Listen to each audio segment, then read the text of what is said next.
If you go to a school, maybe a school that your own child goes to, or maybe a grandchild or a cousin, and look around, you'll see that each classroom has its own classroom climate. In some classrooms, kids are happy and engaged and smile a lot, and they interact with each other and they interact with their teacher. Whereas in some other classrooms, you'll see a more condensed environment with some tension in the air, and the kids are less engaged, and the classroom teacher appears to be more authoritative, etc., etc. Well, the classroom environment in general is one key factor in determining how well children learn. So in general, if you go to classrooms where children are engaged and happy and enjoy what is going on with the activities, they tend to learn a lot faster than in classroom where kids are feeling tense and anxious and are less engaged with the activities. It doesn't take much rocket science to understand that when people are happy, that learning actually goes a lot easier. I've been in and out of classrooms in public education and private education in both North America and many countries in Europe for about 20 years, working as a certified teacher in high schools and elementary schools, special education, providing additional support to children as a counselor, working as a paraprofessional to assess children on their learning skills and their cognitive skills, etc., etc. And you know, what I figured out a long time ago is that it doesn't really matter where a child comes from or what kind of building blocks a child has in his or her head. Every child or every person in the world can progress in their learning. So it's not necessarily the current level of performance that predicts how well a student will learn. No, it is more about how well a student is supported. And that is the same for Budo, same in martial arts.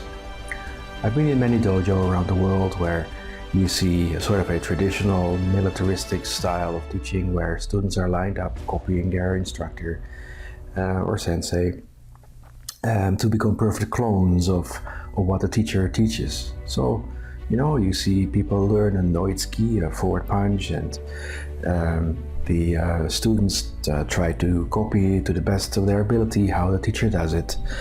But often they struggle to learn that. The teaching is not necessarily about delivering your program and hoping that your students will pick it up as fast as they can. No, teaching is more about reflecting on where your students are in the learning process and how much energy and effort they had to put in there to get to that particular point in their development. Martial arts are differently taught in Japan from the West.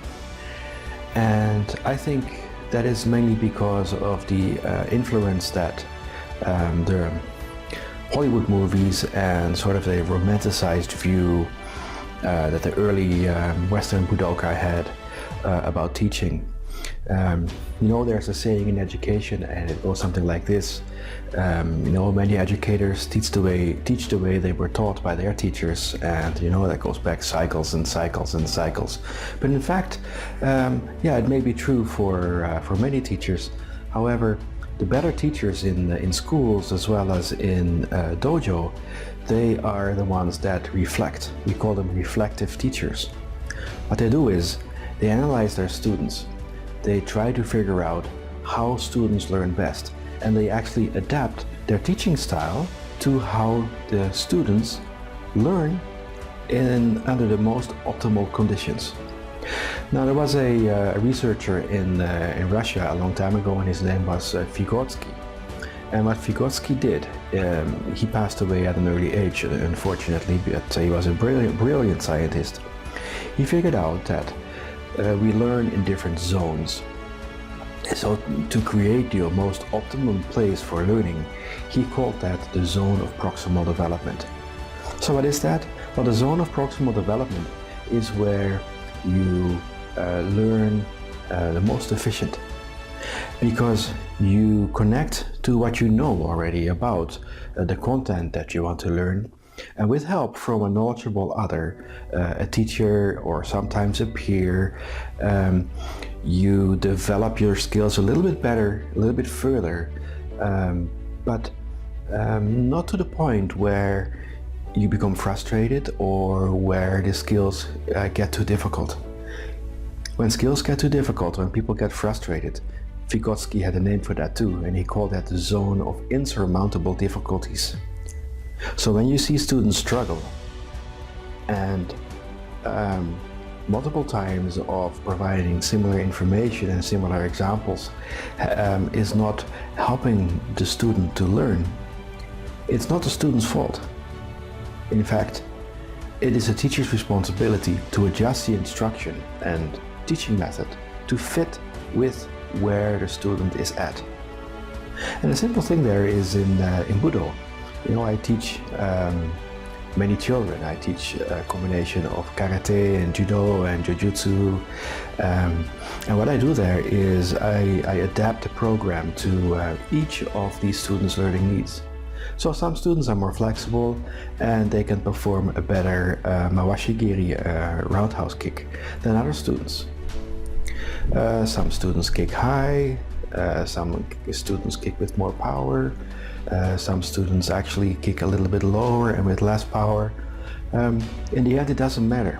What matters most is that the student enjoy performing the techniques and learning new things and being engaged with the activities, rather than having to meet certain targets, learning targets and deadlines in the curriculum. If you look at how martial arts is taught these days, in the West we often see a strict curriculum with student levels and then black belt levels, and you know, each student gets a grading every 2-3 months and they have to perform hard, and when they pass the grading they get a new belt. And you know, in the West we often need more rewards to perform better.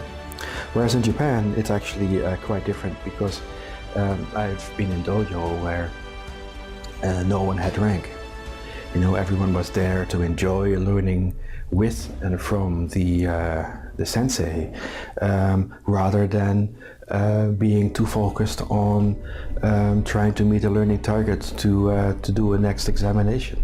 I think that one of the problems in Japanese martial arts these days in the Western world is that many members are too focused on trying to copy their instructor. In fact, I see 3 types of martial arts teachers.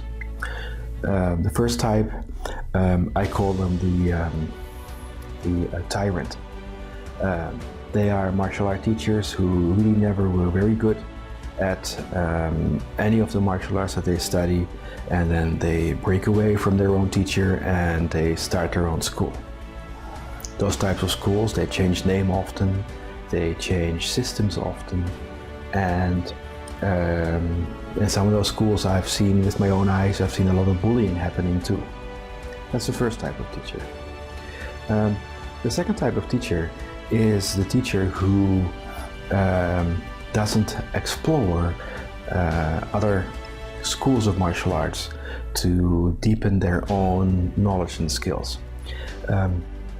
Yes, I understand that in Koryu, you know, there's so much to learn, and most schools of martial art, traditional schools of martial arts, they have too many skills to learn in a lifetime these days.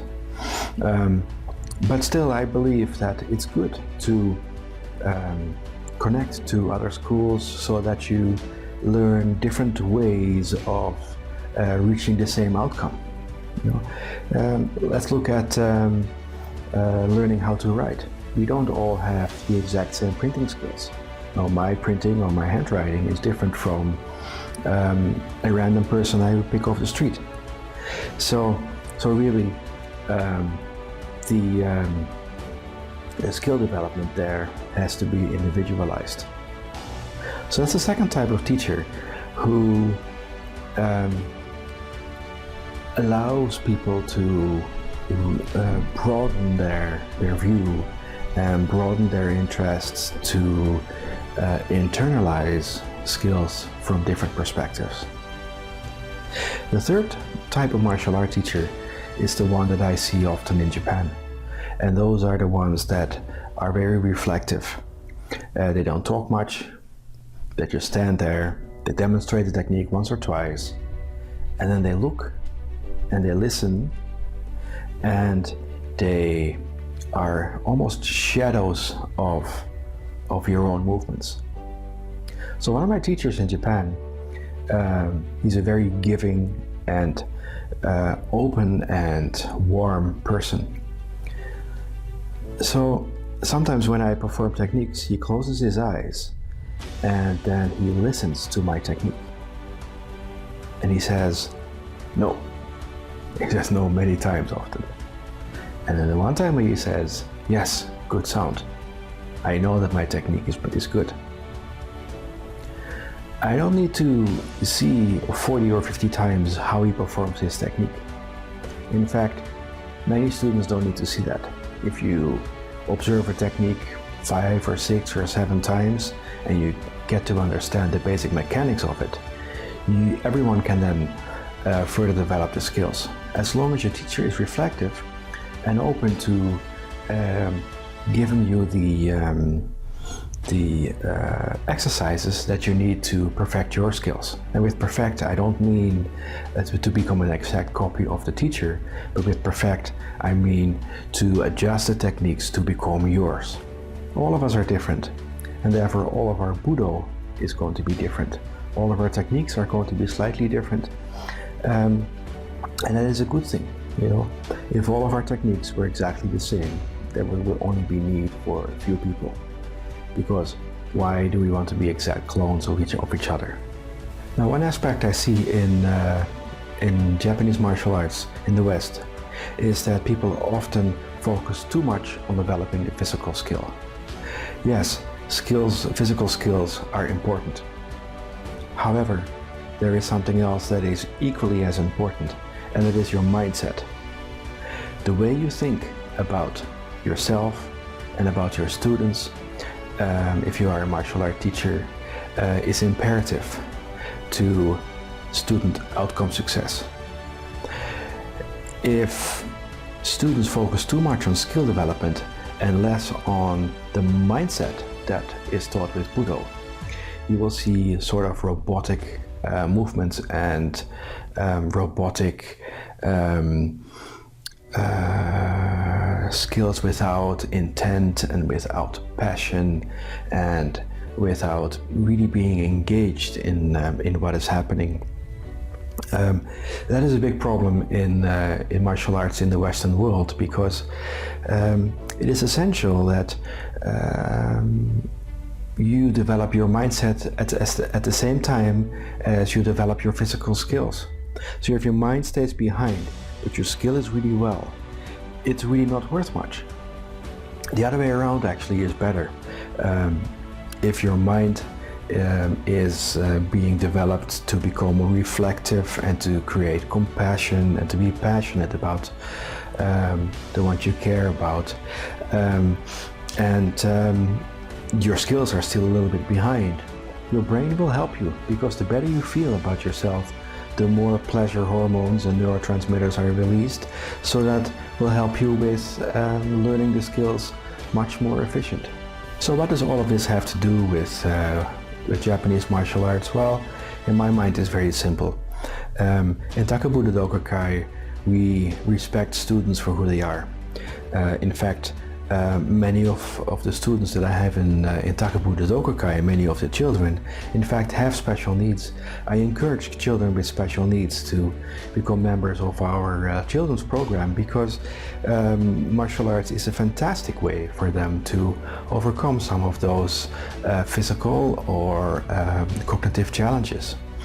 In addition to that, I believe that there is no set curriculum for teaching children or adults martial arts. Yes, there is a sequence of techniques that we progress through because that is how the teachers before me developed the programs. However, there is no set time frame where a student has to learn how to throw a bow shuriken in the target using a certain technique. It doesn't say in the curriculum that the student should learn that within 2 weeks or 4 months.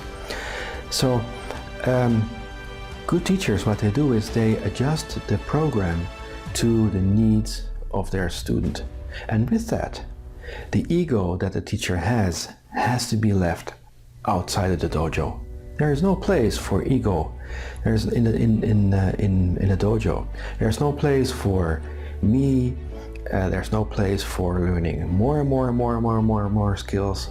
In fact, I strongly believe that in the dojo it's less about me, it's more about others, and it's more about learning less techniques. And what I mean with that is when you learn less techniques, you stay with what you know and you try to perfect some of the basic skills that you have, because many martial artists who are leaders in their fields will tell you that basics is the most important in anything that you do. Kihon rocks, as I tell many of my students.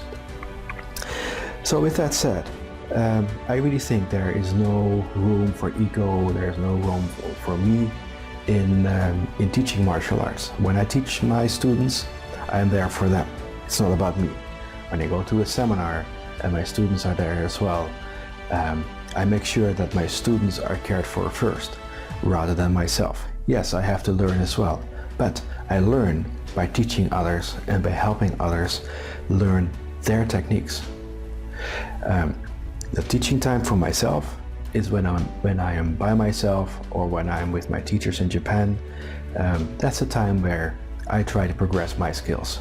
Of course, I also need to train hard, but when I'm with students, the number one person there are the students and not me. That is what reflective teaching is all about. So the last aspect I want to talk about in this video is personality types.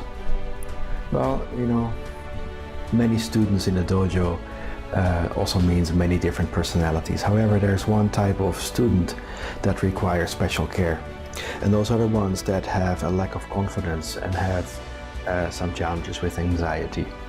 You see, it's very difficult for a person who is less confident or has struggles with anxieties to learn new skills, because the nature of anxiety is that people are sort of very reserved when it comes to learning something new in a new environment. So when students have anxiety, that requires a special teaching way. And the way I work with that, and I believe that many excellent teachers do the same thing, is you start with the student at the level where they're at, and you slowly progress step by step their skills by teaching them a little bit of a different variety of that technique. For instance, if I teach my student, again, oitsuki, forward punch, you know, today I can teach them with a fist like that, but the next lesson I can teach them with a fist like this. Or maybe I can even teach them with open hand or flat hand, so that they continue to work on the same techniques, but with little variations, so that their brain actually makes new neural pathways, and those will help with reducing the anxiety, because the more pathways in the brain towards understanding, the more dopamine and other hormones and neurotransmitter the brain releases, because, you know, success is essential in learning.